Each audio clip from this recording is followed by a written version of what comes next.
Pathian thu cha kan soi main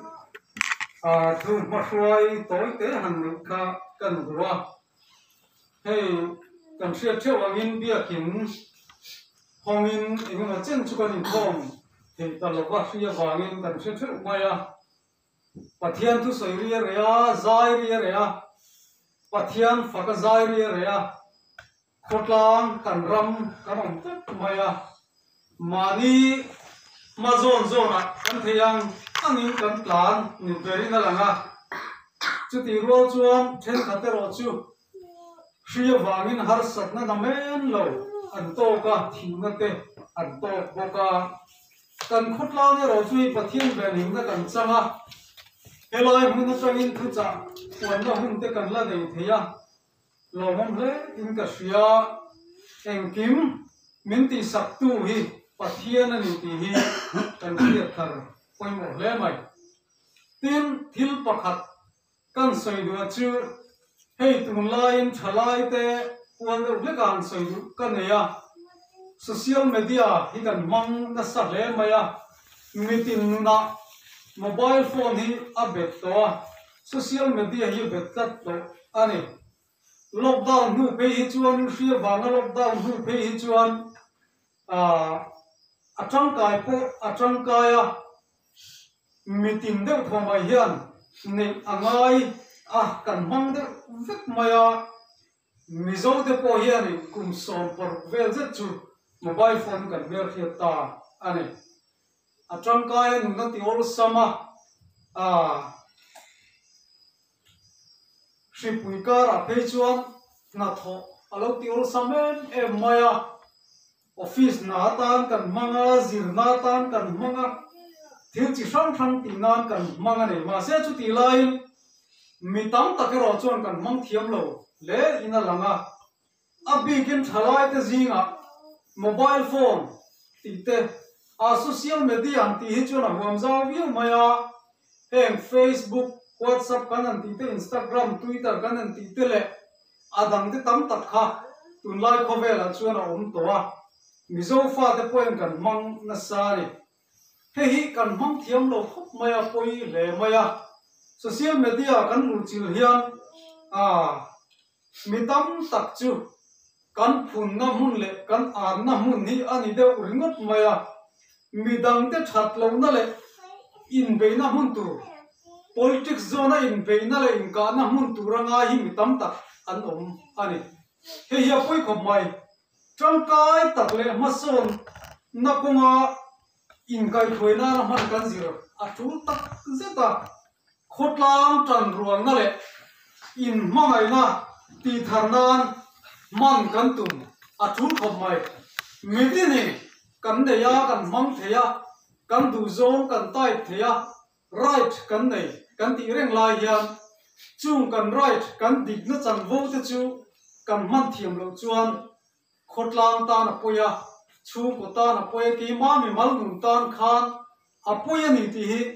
kan khiat tharle a thale in ka khia soi tur tam ta kom hela hian ma se ka soi thui lo mai anga chu chu ni mai selangin big takin hey WhatsApp lam hi kan khoina sa chu ko group te kan deya khobil group te kan deya chi sang sang kan ne thian za hol group te chan chin thar big puan na mun te dam doi lam te kan neya he ma hian a group an yang taka a group mingang taka akan man thiam hi apoi mo mitin ten hela hian kan zir thar ngai he in ka hria kan soi masa ani zaina hian kan thu pui tur chu kan mamo mangai na ti thu puya kan nei don ani Pathian thu mun khat chawa ka chiaranga aba ki chu tu lain kan soi mai don ya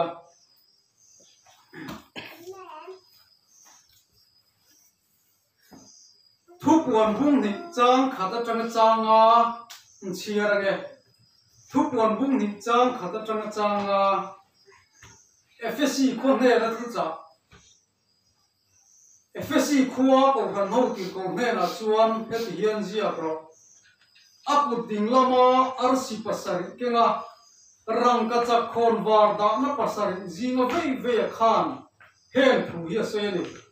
I thil ti te I thorim zia le I chel zia te misual I ngai thei lo zia te ka ya tir ko ni si lawa tir ko in ti te chui fi boka do theian ni ti I lo khe to wa chel na I nei boka ka minga wang ni tuar to I chao si lawa nima sela dem na chika ne ni I mangai na ma saber kha I ban ta ka wangin chuti chuan I tluk san tak chu khereng la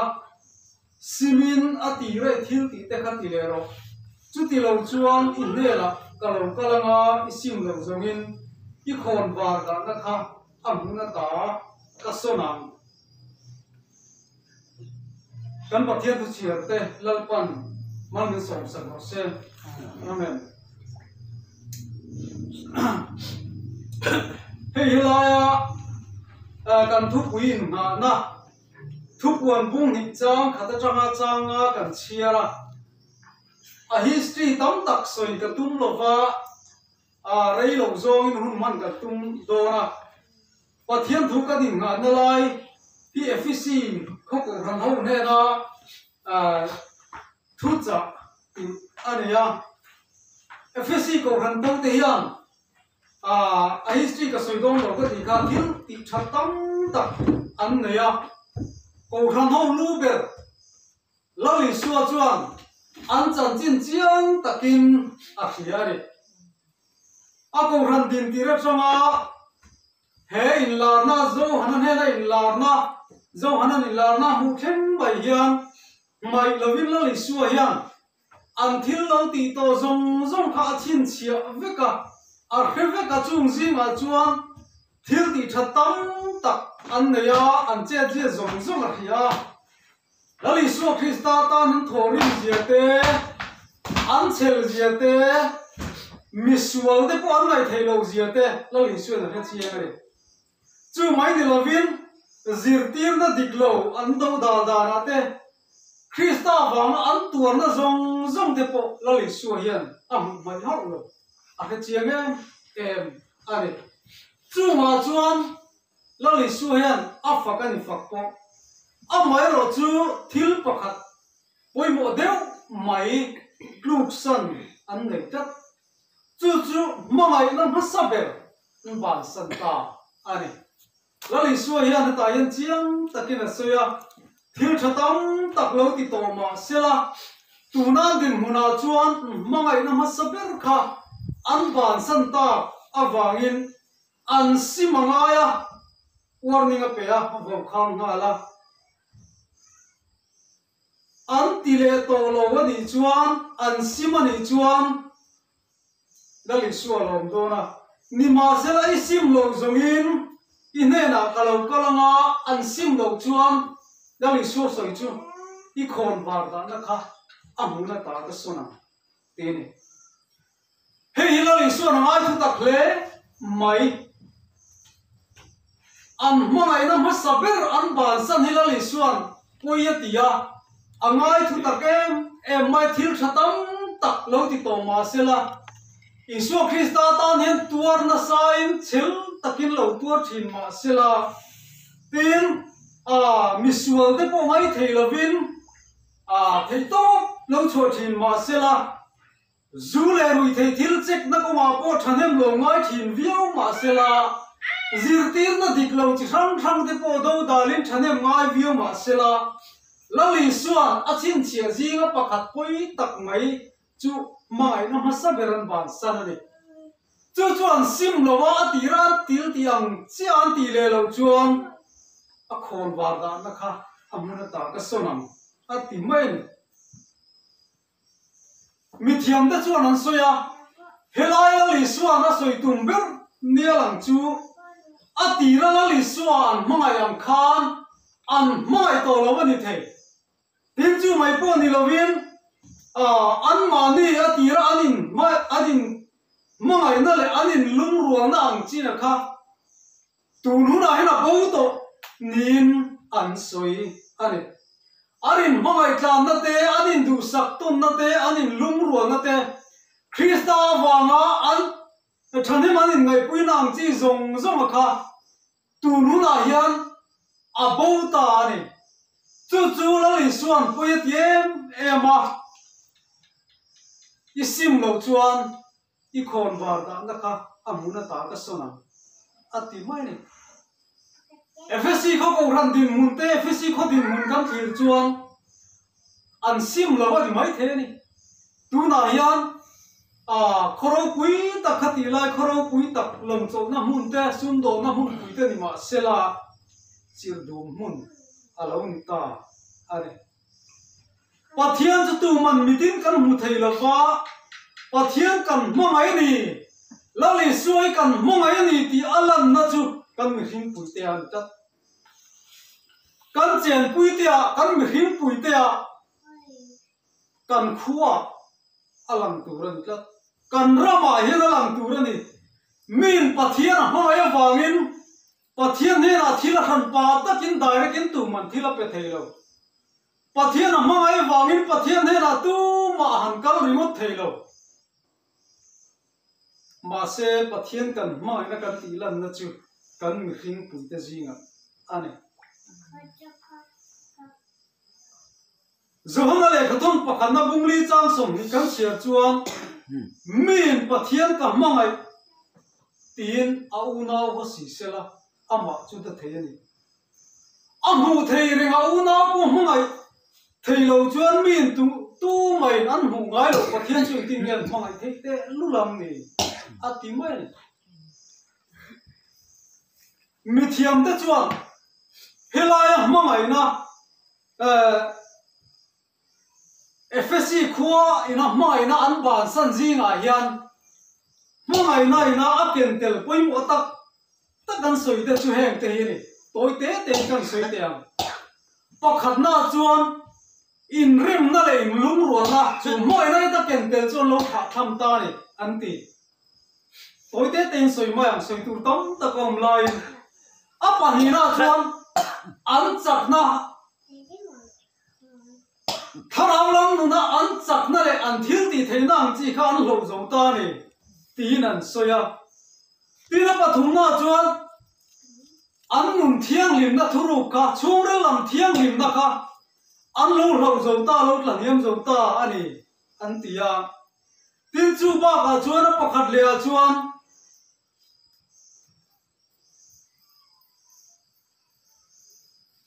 khá khốt lang nuông anh tí na lại ăn lim na thuru ka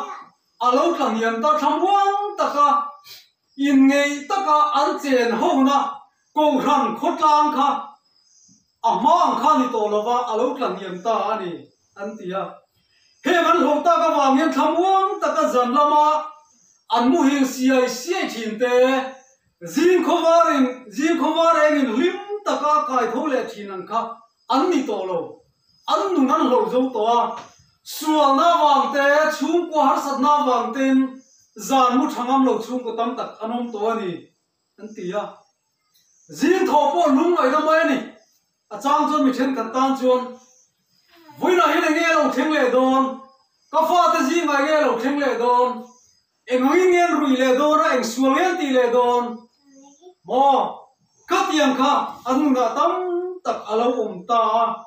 chu chuan har san na men lo a khen ta lalpa an mangai wanga anin mangaya har san na le boina lo then na lung ru tak an tur tlang thin ang kha an ni ta lo ni chu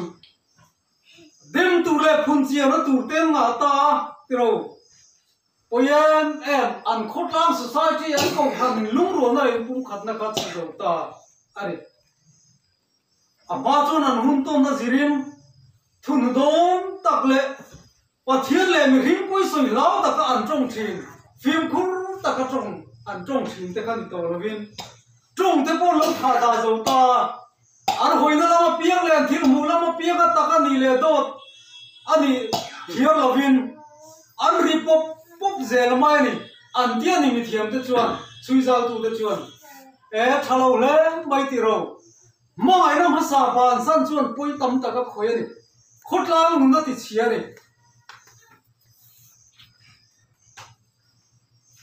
chu he khovel an tor ani mai ba ka lali suan warning la pek le chu in sim lo chuan I khon war da na kham huna ta ka sona ala ti ta te dewani chu wagin mani din mun khemia lova tol bo khet set thi long the ni ai turani fesi khomi te po thatak ang chu dan la langa lali suatan thil thati tam tak nei ma sela an hria lovin lo tol bo khet seta lali suwa chu na te na tang chu ni mai na ma saber khai ban san ta simro tu na hian simro tin asoi mai ni rombung som pathum chang ria ta chang ko kan chiak chuan in mai to namu lo chu tu mai ma basu atia apui mo le mai keni hi chuan bak dang tam takhi kan nei ka hia min ti dan chu tiang kha tiang chuan min tia la hre ve an kan khutlang ro rel tu ten chu tiang kha tiang chuan min en nin ka hre ka an la hre ve an ka din bak dan hi chu tiang chu ni tlang pui mai tun hria nga phei chuan kan in en dan te hi ti ro an ni po chu tiang kha tiang chuan an te ke chu tiang chuan min tia ama big chin an la hre ve an min ti ma se ka zong don chuang lo kan in bad dan ani tlang pui mai ti ro mun ram a hian apui ani ma se rom mi te ne ti ko pola le kha na chuan in mai to namot lo chu tu mai ma basu ati mai ni heng tua that chu rusu otsu ti te hi nang ma in mai ani ni veng ti mai tu ra ni ti hana khu fe ka ni ti ko pola chuan ati poi mo em mani in mai to na pathian kan mai na khati thar le nom ta sela sela chuan kan rama hian ruang chang ti te ong fo lo bang ti ro rusu abole ta chu bole ta kan ti fo te om lo to pam pathian kan mai dai ti tharaban ngai em pathian kan mai ni chu kan bi khim pui te kan mai anga pathian tu chuan mai na chuan veng te ti kholo ai lo ba ni ti mai ni ama poi mo ta ken thil pakhat le chi in mai tom na mai na ba saber ban san na huna chuan kan ram poi ka thi thin in thana pia in sarkar chak tak masom na then tak thei mang si lo sarkari piang zia thin ani tiro tin opposition lai chawa ram le khotlang mangai tuk mi ringi in mangai ton na aum lo na huna chu na piang fo bai in mai ton na aum lo na huna chuan ko ran tan khotlang vei deu khotlang na chhor tak thei si lo khoi tu an om no mai boka ko ran tan na chane ngai om tak lan sar na huna chau lo chuan che thei mi lo khoi tu an piang nok zel poyem emani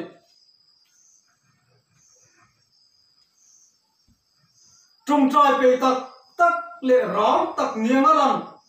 mi re ching em si te roi tu mutlin thei hau lo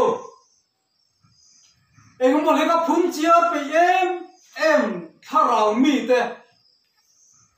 pathian kan mangai lo chu na piang buem emani apui ani kan khutlang le kan ram pui ma na chu na nuam thin te ro mizoram ngai mizo de poi thing fa ka kong ka kal nam kan ni kha khatiang ka kan ram din mun ni kan khutlang le poi ram poi lai khan he kan nu le pa ten soi fo thin te ro ram poi tram lai chon tu ma bu se man po ka ta ti le na thei sen tak chu tram pui mi thila ba po cham chuin kan no ma ni kha khatiang ka kan din mun ni pathian kan mai lai chuan chu ni khi puya wa nga lockdown kanan ma chon chia chu tun ka trong lo ho lo sela sum dong te ri ru lang chan mi pui mi ze dik tak alang wai bok ti ro politician te ri ru dik tak khai la na mi ze mai do ni na lang soi tu ra tam mai kan soi sem lo bang ti ko te thil ti bung so korin thong khat bung so pathum a chuan heti hian kan huwa mi hing trong te le van ti ko trong ten thu soi thei mai la mang na ka nei si lo chuan ma ni lo bang ati a soi ze la mangai nei na do theng ngilo nei bok thin mangai na in fak lo wa uang lo wa a che moi lo wa ma ni ma sial lo wa a thin nur du lo wa fel lo na lo wa thu ta ke ro chu lo pui thi na ni a ti mai ani hei po ngap poi soi tur tam ta kom mangai na chuan veng te ti kholo ngai lo wa a ti pum kha jok thin mangai na chuan ru ka ti bo wa in re le soi chia a ti bo wa